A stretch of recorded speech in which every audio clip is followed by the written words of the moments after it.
प्यारे विद्यार्थियों नमस्कार। हिंदी साहित्य के फर्स्ट पेपर में हम लोग मैथिली शरण गुप्त की प्रसिद्ध रचना साकेत के नवम सर्ग के जो चयनित अंश इस वर्ष आपके पाठ्यक्रम में रखे हैं उसको पढ़ रहे हैं। इससे पूर्व की वीडियो में इसकी चर्चा हमने की है कि किस प्रकार लक्ष्मण जी के वन गमन के पश्चात उर्मिला वीर्य संताप से पीड़ित होकर अपने मनोभावों को अपनी सखी के सामने प्रकट करती है। आज इसी क्रम में आगे चर्चा करेंगे। तो आइए चलिए शुरू करते हैं। विरह संग अभिसार भी, भार जहां आभार भी। मैं पिंजड़े में पड़ी हूं किंतु खुला है द्वार भी। काल कठिन क्यों न हो किंतु है मेरे लिए उदार भी। जहां विरह ने मार दिया है किया वहां उपकार भी। सुध बुध हर ली किंतु दया है काल ज्ञान विचार भी। जना दिया है उसने मुझको जन जीवन है भार भी। और मरण वह बन जाता है कभी हिये का हार भी। जाना मैंने इस उर में थी ज्वाला भी जलधार भी। प्रिय ही नहीं यहाँ मैं भी थी और एक संसार भी। लिख कर लोहित लेख डूब गया है दिन आहा। लोभ सिंधु सखी देख तारक बुदबुद दे रहा है। ये जो पद्यांश है ये मैथिली शरण गुप्त जी की प्रसिद्ध रचना साकेत के नवम सर्ग से उद्धृत है। लक्ष्मण जी की पत्नी उर्मिला विरह व्यथा के कारण अत्यधिक भाव विवल हो जाती है और वह अपनी प्रिय सखी के साथ अपनी इस मनोदशा का जिक्र करते हुए अपने प्रीतम के साथ अभिसार की लालसा प्रकट करती है, परंतु ऐसा कर पाने में वह स्वयं को विवश भी बताती है। इसी प्रसंग में उर्मिला कहती है कि हे सखी, मैं विरह व्यथा के साथ ही वेदना की पीड़ा की अधिकता से प्रियतम के साथ अभिसार की लालसा पूरी करना चाहती हूँ। यानी प्रिय के अभाव में जो विरह संताप है मैं इसको भी छोड़ना नहीं चाहती और साथ साथ मैं प्रिय के साथ अभिसार की जो कामना है मेरे मन में वो भी छोड़ना नहीं चाहती। वेदना के कारण यद्यपि मेरा ये जीवन मेरे लिए भार स्वरूप हो गया है, फिर भी मैं इस के लिए आभार मानती हूँ। इस जीवन को मैं स्वीकार करती हूँ। मैं पिंजड़े में पड़ी हूँ किंतु खुला है द्वार भी। मैं घर रूपी पिंजड़े में पड़ी हुई हूँ, यद्यपि इस पिंजड़े का दरवाजा खुला है। यानी उर्मिला को अयोध्या के राजमहल में किसी ने जबरदस्ती कैद नहीं किया है। वह स्वेच्छा से पति की इच्छा की अनुपालना में राजमहल में रुकी है, नहीं तो वह वन में भी अपने पति के साथ जा सकती थी जैसे सीता जी गई हैं। इसलिए ये जो जीवन है ये मेरा स्वयं का स्वीकार किया हुआ है तो ये घर मेरे लिए पिंजरा भी है, लेकिन इसका दरवाजा हमेशा के लिए खुला है। ये जो विरह काल है, यानी पति के वियोग में जो समय व्यतीत हो रहा है मेरा, यद्यपि ये बहुत कठिन है। पति के वियोग में जीवन का कटना बहुत मुश्किल है, किंतु मेरे लिए उदार भी है, क्योंकि इस विरह काल ने मुझे बहुत कुछ सिखाया है। विरह जहाँ विरह ने मार दिया है, किया वहाँ उपकार भी। इस विरह व्यथा ने जहाँ एक और मुझे अत्यधिक कष्ट दिया है, मुझे मार दिया है, घायल कर दिया है, लेकिन इसका उपकार इस रूप में है कि इस विरह वेदना ने प्रतिपल मेरे मेरे प्रियतम की मधुर स्मृति को मेरे मन में बनाए रखा, और ऐसा करके इस विरह काल ने मेरे ऊपर बहुत बड़ा उपकार किया है। जहाँ विरह ने मार दिया किया वहाँ उपकार भी। सुध बुध हर ली, किंतु दिया है काल ज्ञान विचार भी। विरह वेदना ने यद्यपि मेरी सुध बुध हर ली है, लेकिन इसने दूसरों के प्रति दया का भाव रखना और अच्छे और बुरे का ज्ञान और मेरी जो विचार क्षमता है उसको और अधिक बढ़ाया है, और ऐसा करके इस विरह काल ने मेरे ऊपर बहुत बड़ा उपकार किया है। जना दिया है उसने मुझको, जन जीवन है भार भी, और मरण है वह बन जाता कभी ही एक आहार भी। विरह वेदना से यद्यपि मरण हो सकता है, अत्यधिक विरह संताप से मृत्यु को भी मैं प्राप्त हो सकती हूँ, ऐसा संभव था, परंतु वह कभी हृदय का हार अर्थात अत्यधिक प्रिय भी बन जाता है। यानी वेदना, अपने प्रिय से बिछुड़ना कष्टदायी होता है, लेकिन कभी कभी अपने प्रिय से बिछुड़ना एक प्रकार से वरदान भी बन जाता है। इस विरह वेदना ने मुझे ये बता दिया कि जीवन सुखकारी भी होता है तो दुखमय भी होता है, आनंद भी है तो कभी कभी ये बहुत एक भार स्वरूप भी बन जाता है, बोझिल बन जाता है कि काटना मुश्किल हो जाए। इस विरह वेदना के कारण ही मैं जान सकी हूं कि इस हृदय में संताप की ज्वाला भी है, तो साथ साथ प्रेम, दया और आत्मीयता रूपी जलधारा भी है। इस वेदना में संसार में प्रिय ही नहीं मैं भी थी। कहने का तात्पर्य है कि ये जो वेदना है, ये पीड़ा है, संताप है, ये मुझ अकेली को नहीं भोगना पड़ रहा है, मेरे प्रिय भी इस वेदना में है, इस संताप को भोग रहे हैं, वो भी तो मुझसे दूर हैं।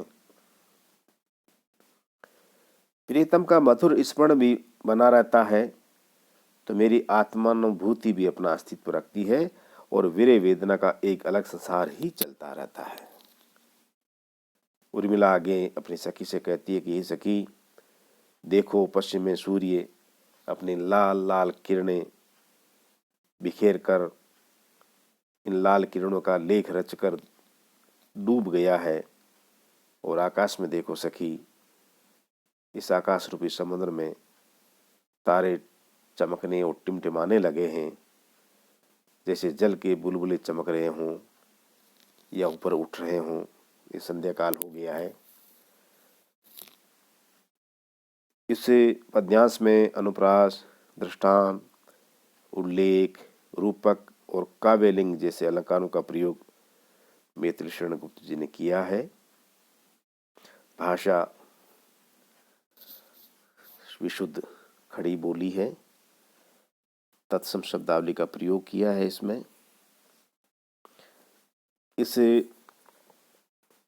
नवम सर्ग का जो चयनित अंश इस वर्ष आपके पाठ्यक्रम में रखा है, उसका आखिरी अंश बचा है, जिसकी चर्चा अब हम करेंगे। और इसी के साथ साकेत के नवम सर्ग की जो रचना आपको पढ़ने को इस साल मिली, वो सारी पूरी हो जाएगी। तो चलिए पढ़ते हैं इसका अंतिम अंश। दीपक संग शलभ भी जला न सखी, जीत सत्व के तम को, क्या देखना दिखाना क्या करना है प्रकाश का हमको, दोनों ओर प्रेम पलता है सखी, पतंग भी जलता है हा दीपक भी जलता है। शीश हिलाकर दीपक कहता, बंधु वृथा ही तू क्यों दहता, पर पतंग पढ़कर ही रहता, कितनी विवलता है दोनों ओर प्रेम पलता है। ये पद्यांश गुप्त जी की प्रसिद्ध रचना, जो उनका प्रसिद्ध महाकाव्य है साकेत नामक, उसके नवम सर्ग से ली गई है और इसका संबंध उर्मिला के विरह से है।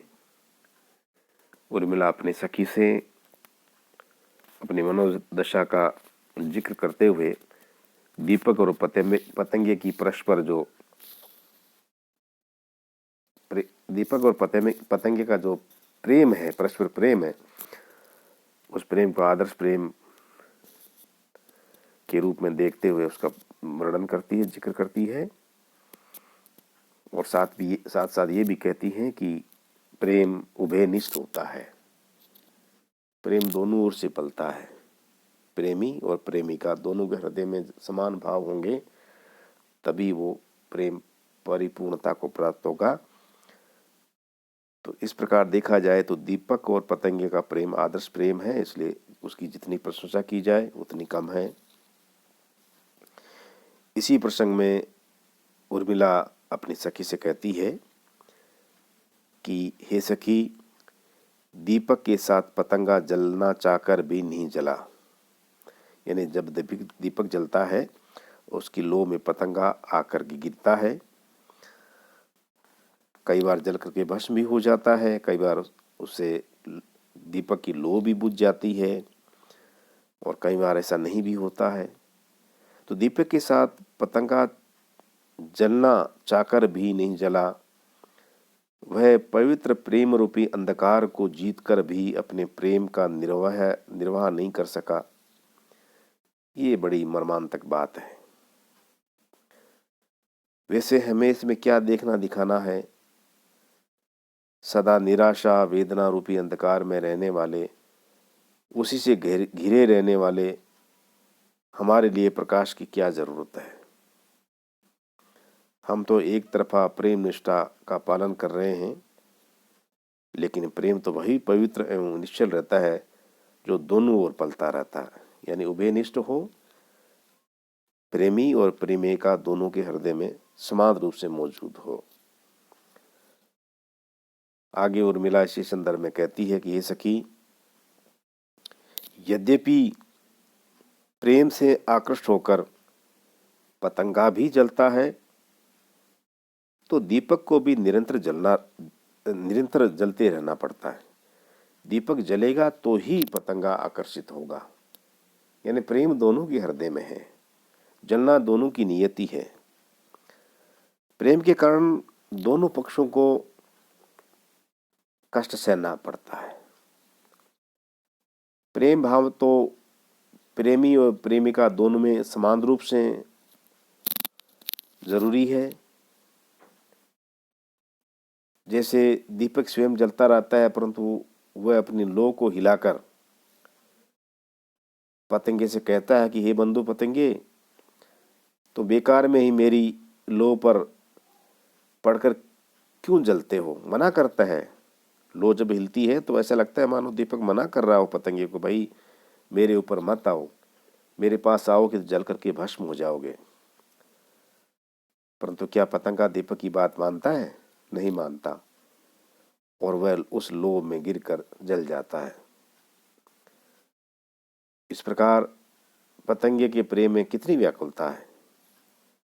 इससे ये स्पष्ट होता है कि प्रेम एक ओर नहीं अपितु दोनों ओर पलता है। कितनी विवलता है, दोनों ओर प्रेम पलता है।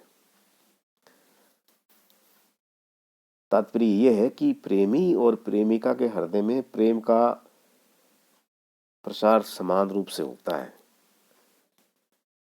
प्रेम हमेशा उभय पक्षीय होता है।